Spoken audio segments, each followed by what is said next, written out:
Around 1,500 people go to work every morning at the Volvo Cars plant near Ridgeville, South Carolina.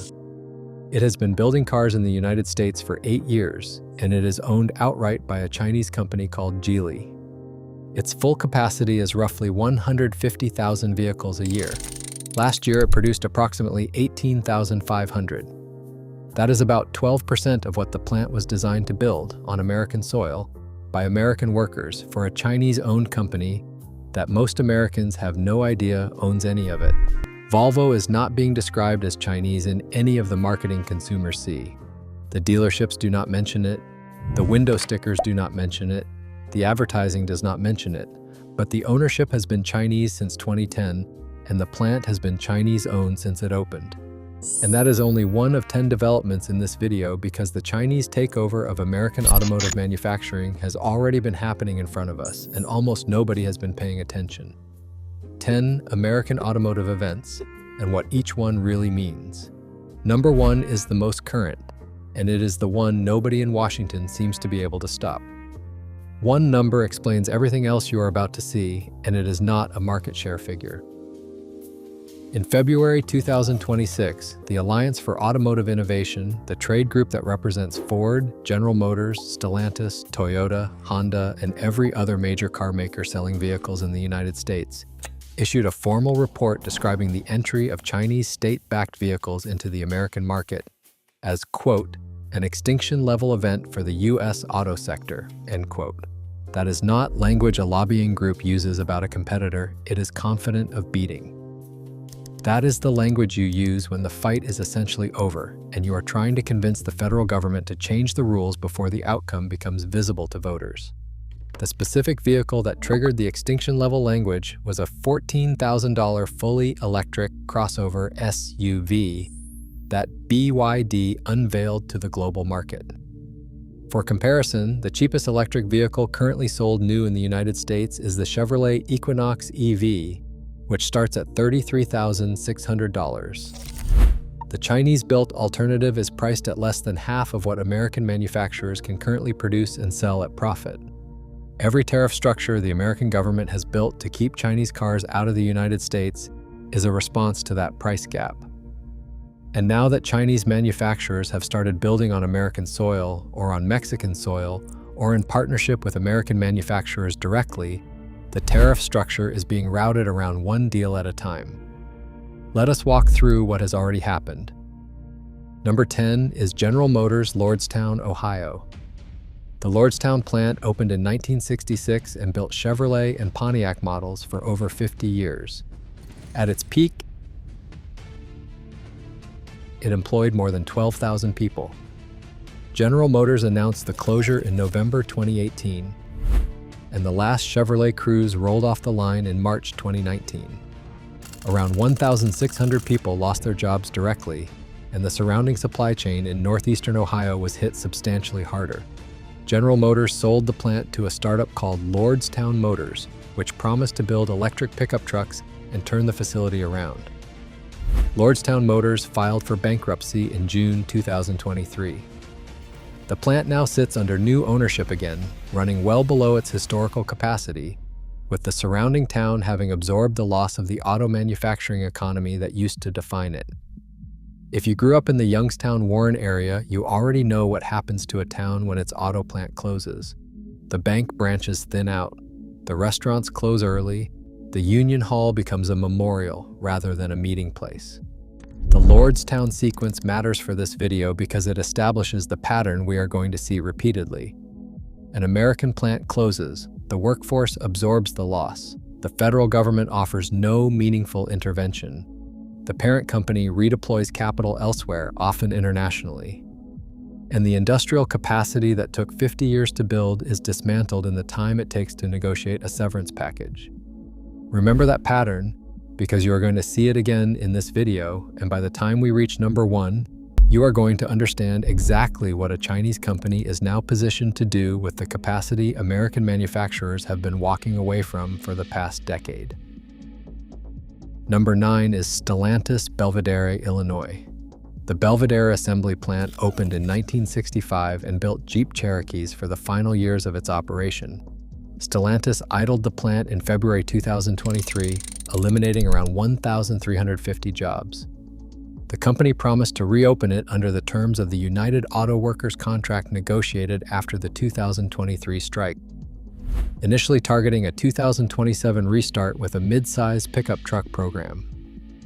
The reopening date has been discussed and revised multiple times since then. As of 2026, Belvedere sits idle. Whatever eventually comes back to that site, the 1,350 households that lost their income when the plant closed have not been made whole by the negotiated reopening promise. And the message the closure sent to every other American auto worker is the one that matters most. Even a plant with 60 years of continuous operation and a union contract cannot count on staying open when the parent company decides the business case has changed. Number 8 is Ford's electric vehicle write-down. In February 2026, Ford Motor Company announced accumulated losses of approximately $19.5 billion on its electric vehicle division across the previous 3 fiscal years, the largest electric vehicle-related loss any American automaker had disclosed. The write-down was not caused by production problems or engineering failures. It was caused by the collision between what American electric vehicles cost to build and what American consumers were willing to pay for them. In a market where the cheapest electric vehicle on sale started above $33,000 and the average new electric vehicle transaction price exceeded $54,000, Ford cut its Michigan electric vehicle production capacity. Ford delayed multiple electric vehicle programs. Ford confirmed layoffs across its electric vehicle engineering workforce.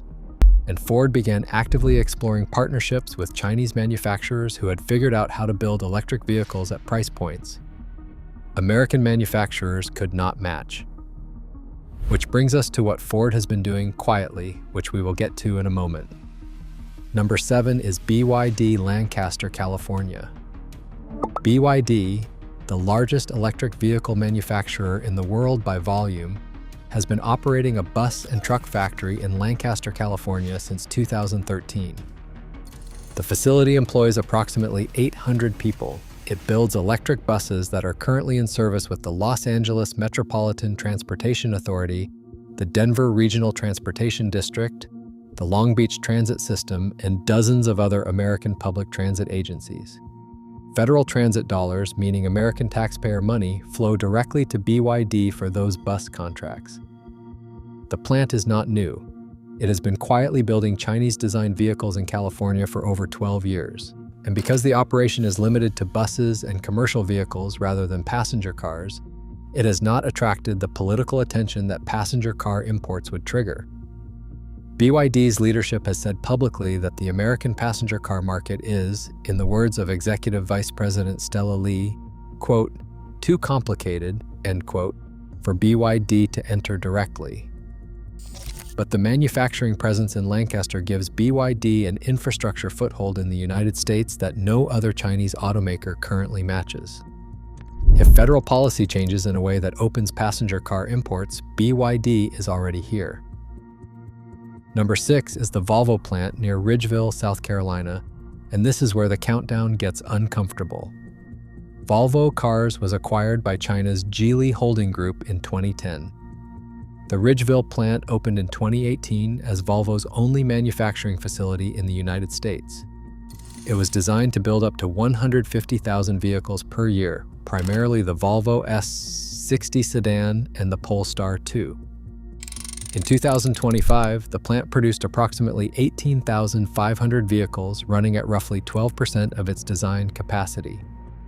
Volvo has announced that it will add production of the XC60 hybrid SUV at the plant, which is projected to add another 45,000 units per year and improve utilization. But even at that expanded production level, the plant will still be running at less than half of what it was engineered to build. Every S60 sold to an American customer is technically an American-built car. It is also technically built by a Chinese-owned company at a plant with capacity 3 times what it currently produces. And most of the Americans buying those vehicles have no awareness of the ownership structure. Volvo, as a brand, still reads as European. The corporate reality since 2010 has been that it is Chinese. If you have ever worked in an auto plant, or your parent did, or your grandparent did, type the number 1 in the comments, just the number 1. I read every single one, and I want to see how many of us are actually watching this video. If you live in a town where the auto plant closed and the town changed, type the name of the town.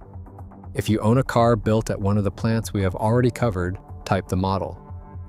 Every entry is a data point that documents what the American automotive workforce has already been through, and the comment sections on videos like this one have become one of the few places where that record is being preserved outside of the industry publications that stopped reporting on it years ago.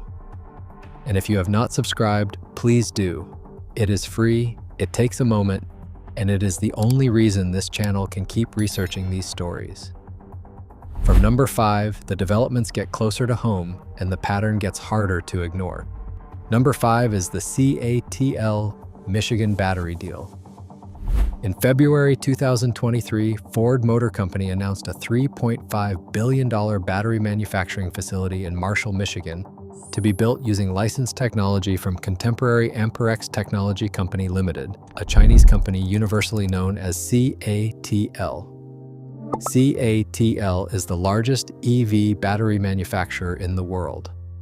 The Michigan facility, branded as Blue Oval Battery Park, would employ approximately 2,500 people and produce battery cells for Ford electric vehicles using CATL's lithium iron phosphate chemistry, which no American battery manufacturer had successfully commercialized at scale.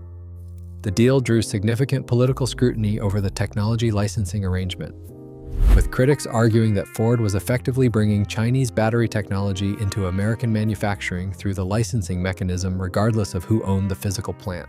Ford's position was that using CATL technology was the only way to build electric vehicles at price points American consumers would actually purchase. The plant is under construction, the technology license is signed, and the model this deal established, where American manufacturers license Chinese technology to build products in American facilities, is now being replicated across the industry. Number 4 is Stellantis and its 20% stake in Chinese automaker Leap Motor. In October 2023, Stellantis, the parent company of Jeep, Ram, Chrysler, and Dodge, acquired a 20% stake in Chinese electric vehicle manufacturer Leap Motor for 1.5 billion euros. The two companies formed a joint venture called Leap Motor International, giving Stellantis global distribution rights for Leap Motor vehicles outside of China. The deal was structured as a commercial partnership, but the ownership stake is significant, and the strategic direction is unmistakable. Stellantis, one of the 3 companies that constitute Detroit's Big Three, has become the largest single non-Chinese shareholder of a Chinese electric vehicle manufacturer. Leap Motor vehicles are already being distributed in Europe under the joint venture structure. Whether that distribution eventually extends to the American market depends on tariff policy and consumer acceptance, but the strategic infrastructure to enable it has already been built. When Detroit's Big Three includes a company with a 20% equity position in a Chinese EV manufacturer, the definition of what counts as an American automaker has already shifted in ways most consumers have not yet processed. Number 3 is Waymo and the Zeekr fleet in San Francisco. Waymo, the autonomous vehicle subsidiary of Google's parent company Alphabet, currently operates a robotaxi service in San Francisco and several other American cities. The service uses a mix of vehicles as the technology platform. One of those vehicles is the Zeekr RT, a purpose-built autonomous vehicle designed by the Chinese Zeekr brand, which is owned by Geely, the same company that owns Volvo. Zeekr vehicles are already operating on American streets under the Waymo service. American passengers are already riding in them, and the Chinese-designed vehicles are already collecting the operational data that will inform the next generation of Zeekr's product development. Zeekr executives have said publicly that they intend to enter the American consumer market when conditions permit. The Waymo partnership provides both a physical presence in American cities and a data collection infrastructure that no other Chinese passenger vehicle brand currently has access to. When Zeekr eventually launches for retail sale in the United States, it will not be arriving cold. It will already have logged tens of thousands of operational miles on American roads under the Waymo service. Number 2 is the Ford-Geely partnership discussions. In February 2026, industry reporting citing 8 independent sources confirmed that Ford Motor Company and Geely Holding Group were in active discussions regarding a potential partnership arrangement. The specific structure being discussed has not been publicly confirmed, but the reporting indicated that the arrangement could involve co-production of vehicles at existing manufacturing facilities, technology sharing agreements, or a joint venture structure similar to the Stellantis-Leap Motor arrangement. Ford already has a working relationship with Geely through the Geely-owned Volvo Cars, but a direct Ford-Geely partnership would represent a significant escalation of that relationship. Ford's CEO has publicly acknowledged the pressure the company faces from Chinese EV manufacturers and has framed potential partnerships as a strategic necessity rather than a preference. When the largest American-owned automaker outside of General Motors begins actively discussing partnership structures with a Chinese state-connected manufacturer, the question of whether American car manufacturing remains structurally independent from Chinese participation has essentially been answered. What remains to be determined is only the specific structure and the timing of the announcements. Number 1 is the Mexico Compass plant, and this is the deal that could restructure the entire North American automotive market within the next 18 months. Compass is a joint venture manufacturing facility in Aguascalientes, Mexico, currently operated as a partnership between Nissan and Mercedes-Benz. The plant has a production capacity of approximately 230,000 vehicles per year and currently builds the Infiniti QX50, the Infiniti QX55, and the Mercedes-Benz GLB. As part of Nissan's ongoing global restructuring, the plant is being sold. According to Reuters reporting from February 2026, the 3 finalists in the sale process are BYD, Geely Holding Group, and Vietnamese EV manufacturer VinFast. 2 of the 3 finalists are Chinese. Whichever manufacturer wins the auction will inherit a fully operational 230,000-unit facility with an experienced workforce, existing supplier relationships, and, most importantly, USMCA tariff-free access to the American market. A BYD or Geely victory in the Compass auction means Chinese-manufactured vehicles will be entering the American market at Mexican production costs and North American tariff rates, bypassing the entire structure of import tariffs that the American government has spent the past decade building. The auction closes soon. The federal government cannot stop it, and the physical infrastructure to sell Chinese-designed cars to American consumers at prices that will collapse the current market pricing is being finalized less than 200 miles from the American border. The Mexican government has been quietly caught between competing pressures on the Compass decision. The Mexico Economy Ministry has reportedly urged state authorities to delay Chinese automaker investment while the political dynamics with the Trump administration play out. But blocking the sale means losing approximately 3,600 direct manufacturing jobs at a facility scheduled to cease operations in May 2026 in a country where American auto import tariffs are already devastating the manufacturing sector. The Mexican calculation is straightforward. Either accept the Chinese buyer and preserve the jobs, or reject the Chinese buyer and lose them. And once the sale closes, whichever Chinese manufacturer wins the auction will be building vehicles that qualify for USMCA preferential access to the American market. The tariff walls that were built to keep Chinese cars out of America turn out to have a door in the southern side of the building that the American government does not control. Number 0 is the other side of the argument, and you need to hear it before you make up your mind. The Alliance for Automotive Innovation is a lobbying organization.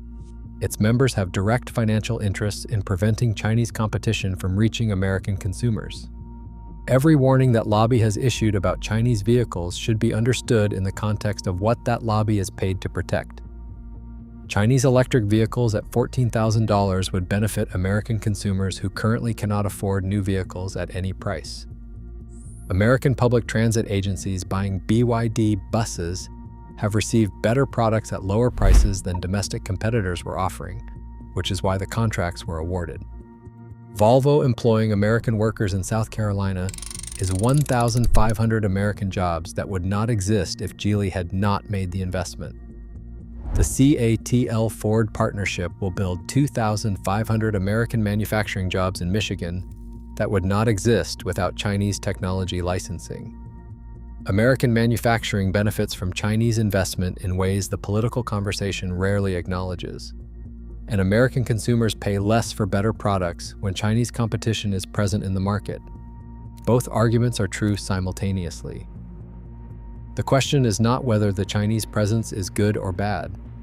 The question is whether the American automotive industry can adapt to it before the adaptation happens without American input. So what does any of this mean for the car you buy this weekend? First, a Volvo or a Polestar built in South Carolina is an American manufactured car. It also happens to be a Chinese-owned company. If the ownership matters to you, know it before you sign. If it does not, buy the car on its merits. Second, if you are considering an electric vehicle, the CATL Ford battery technology means Ford's future electric vehicles will include Chinese licensed components even when the vehicle is assembled in America. Domestic battery alternatives exist, but they are currently more expensive and less energy dense. Third, resale value on vehicles built by Chinese-owned manufacturers in America is untested at scale in the American used market. If you are financing or leasing, factor that uncertainty into the deal terms. Fourth, insurance quotes on Volvo and Polestar vehicles have generally tracked with comparable European vehicles, but check the specific quote for your postcode before assuming parity. And fifth, if you own a vehicle from an American plant that has closed, Lordstown, Belvidere in its idled period, or any of the other assembly plants that have reduced or ended production over the past decade, verify parts availability through your dealer or through an independent specialist before something needs replacing. The parts supply chain shrinks predictably after a plant closes, and the shrinkage becomes financially painful about 3 years in. 10 developments, 5 in the recent past, 5 happening right now, and the biggest of them, the Compass auction, closing within the next several months with an outcome the American government has no authority to prevent. Before you go, the plant closure numbers at Lordstown and Belvidere are matters of public record, along with the job losses attached to them. The Volvo Ridgeville production figures come from industry data. The CATL Ford, Stellantis-Leap Motor, Waymo Zeekr, and Ford Geely developments are all documented in the automotive and business press. The Alliance for Automotive Innovation Extinction Level Warning is a matter of public record from the trade group's own published statements. Whether the Mexico Compass sale results in a Chinese buyer is not yet settled. The auction remains open and either of the 3 finalists could win.